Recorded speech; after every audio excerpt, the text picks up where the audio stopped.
الحمد لله الذي بنعمته تتم الصالحات وفي بذله تتنزل الخيرات والبركات وبتوفيقه تتحقق المقاصد والغايات. أشهد أن لا إله إلا الله وحده لا شريك له وأشهد أن محمدا عبده ورسوله لا نبي بعده. اللهم صل وسلم وبارك على سيدنا محمد وعلى آله وصحبه المجاهدين الطاهرين. أما بعد فيا أيها الحاضرون أوصيكم وإياي بتقوى الله وطاعته لعلكم تفلحون. وقال الله تعالى في القرآن الكريم: أعوذ بالله من الشيطان الرجيم. بسم الله الرحمن الرحيم. يا أيها الذين آمنوا اتقوا الله حق تقاته ولا تموتن إلا وأنتم مسلمون. وقال الله تعالى في آية أخرى: أعوذ بالله من الشيطان الرجيم. بسم الله الرحمن الرحيم. ولو بسط الله رزق لعباده لبغوا في الأرض ولكن ينزل بقدر ما يشاء إنه بعباده خبير بصير. صدق الله العظيم. Kaum muslimin sidang jamaah Jumat rahimakumullah. Puji dan syukur kehadirat Allah Subhanahu wa taala karena pada siang hari yang sangat mulia ini, yaitu pada Sayyidul Ayyam, yaitu hari Jumat, kita masih dipertemukan oleh Allah Subhanahu wa taala, masih diberinya berbagai macam nikmat yang kita tidak akan sanggup untuk menghitung nikmat-nikmat tersebut, sehingga pada siang hari ini kita bisa berkumpul untuk melaksanakan ibadah solat Jumat berjamaah, memenuhi panggilan Allah Subhanahu wa taala diwajibkan kepada seluruh laki-laki muslim.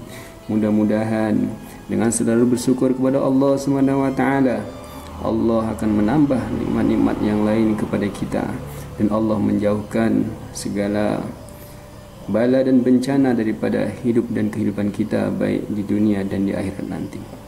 Salawat dan salam tidak bosan-bosannya kita hadiahkan kepada junjungan alam, yakni Nabi besar Muhammad sallallahu alaihi wasallam. Allahumma salli ala Sayyidina Muhammad wa ala ali Sayyidina Muhammad. Kaum muslimin sidang jamaah Jumat rahimakumullah. Selanjutnya khatib berwasiat kepada diri khatib sendiri dan kepada kita semuanya.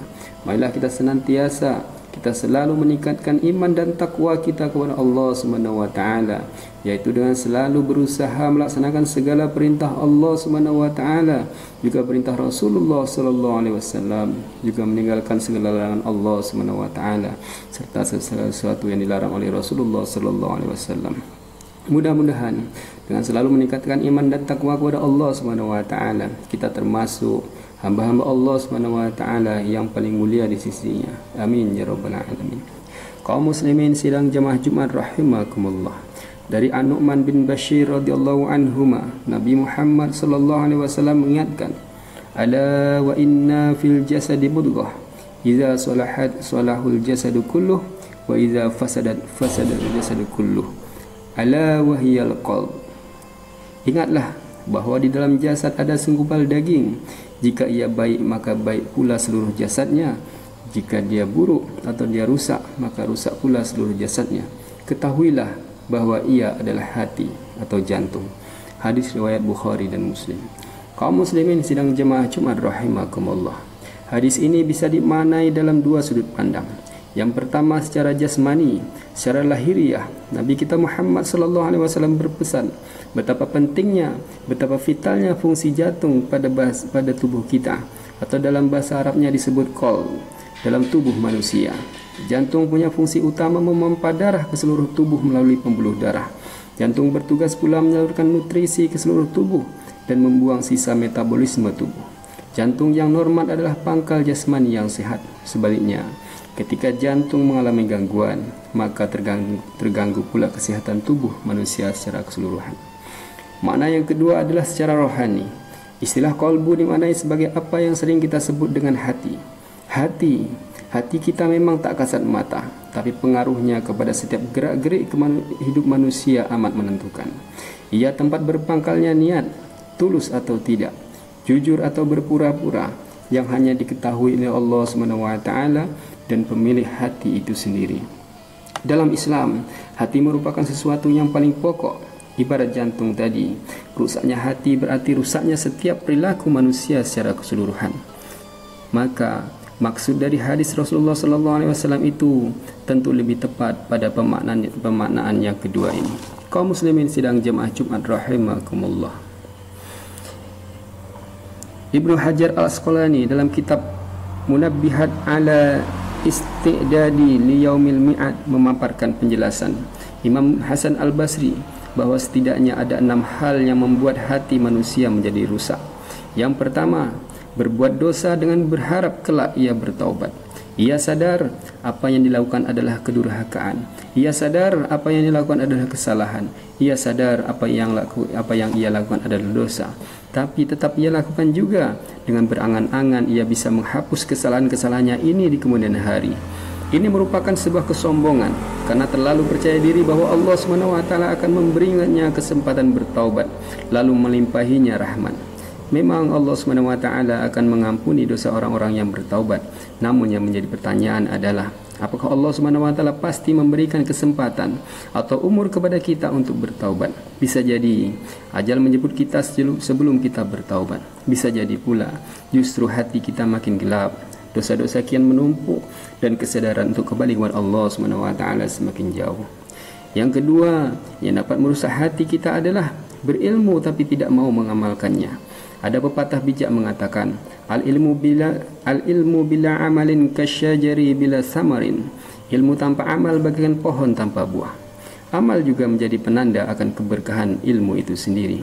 Pengertian tidak mengamalkan ilmu ini bisa dibagi menjadi 2. Yang pertama yaitu mendiamkannya hanya sebagai koleksi pengetahuan dalam kepalanya saja, atau yang kedua, si pemilik ilmu itu berbuat yang bertentangan dengan ilmu yang dimilikinya.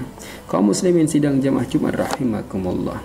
Hal yang ketiga yang dapat merusak hati sebagaimana dijelaskan oleh Imam Hasan Basri adalah beramal tapi amalnya itu dilakukan dengan tidak ikhlas. Setelah ilmu diamalkan, urusan belum tentu sepenuhnya selesai. Sebab manusia masih dihinggapi hawa nafsu. Kita masih dihinggapi hawa nafsu kita. Syaitan masih menggoda kita. Ia mungkin saja berbuat baik hanya banyak sekali, namun menjadi sia-sia belaka karena tidak ada ketulusan berbuat baik. Ikhlas adalah hal yang cukup berat, sebab meniscayakan kerelaan hati meskipun ada yang dikorbankan. Kaum muslimin sidang jamaah Jumat rahimakumullah. Hal yang keempat yang dapat merusak hati adalah memakan rezeki dari Allah Subhanahu wa taala tapi dia tidak bersyukur. Karunia dan syukur merupakan pasangan yang tidak bisa dipisahkan. Orang yang tak mau bersyukur adalah orang yang tidak memahami hakikat rezeki. Jenis anugerah Allah Subhanahu wa taala mungkin ia batasi hanya kepada ukuran-ukuran yang bersifat material belaka. Misalnya jumlah uang, rumah, jenis makanan dan lain-lain. Padahal rezeki Allah Subhanahu wa taala diterima setiap saat, berupa nikmat bendawi juga nikmat non bendawi. Mulai dari nafas, waktu luang, akal sehat hingga berbagai kecukupan kebutuhan lainnya seperti makanan, minuman, tempat tinggal, pakaian dan lain sebagainya. Hanya mereka yang sanggup merenungkannya yang akan jauh dari kufur nikmat alias tidak bersyukur. Kaum muslimin sidang jamaah Jumat rahimakumullah. Hal berikutnya yang dapat merusak hati adalah tidak ridho dengan karunia Allah Subhanahu wa taala.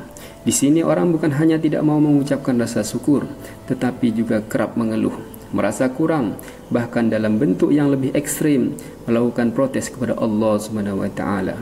Padahal tidak ada hubungan langsung bahwa yang kaya adalah mereka yang paling disayang oleh Allah Subhanahu wa taala, sementara yang miskin adalah mereka yang sedang dibenci Allah Subhanahu wa taala. Bisa jadi justru apa yang kita sebut kurang saat ini sebenarnya adalah kondisi agar kita selamat dari tindakan melampaui batas. Karena kalau kita perhatikan betapa banyak orang yang berlimpah harta namun malah lalai dengan tanggung jawab kehambaannya. Ia boros, sombong, berfoya-foya, kikir, tenggelam dalam kesibukan duniawi dan lupa akhirat dan lain sebagainya. Allah Subhanahu wa taala berfirman dalam Al-Qur'an, A'udzubillahi minasyaitonir rajim. Bismillahirrahmanirrahim. Walau basatallahu rizqa li ibadihi labaghaw fil ardi walakin yunazzilu biqadarin ma yasha innahu bi ibadihi khabirum basir.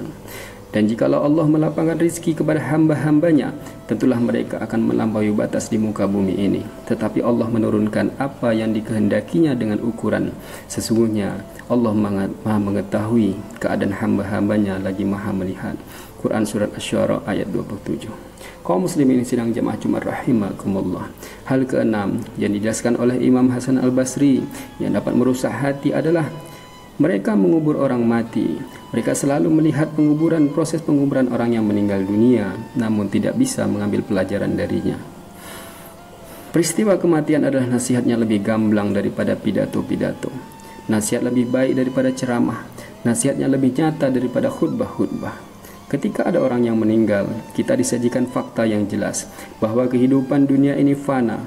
Liang kuburan adalah momen perpisahan kita dengan seluruh kekayaan kita, dengan jabatan kita, dengan status sosial kita, dan dengan popularitas yang pernah kita miliki. Selanjutnya, ketika orang tersebut mati, maka akan berhadapan dengan semua pertanggungjawaban atas apa yang ia perbuat selama hidup di dunia ini.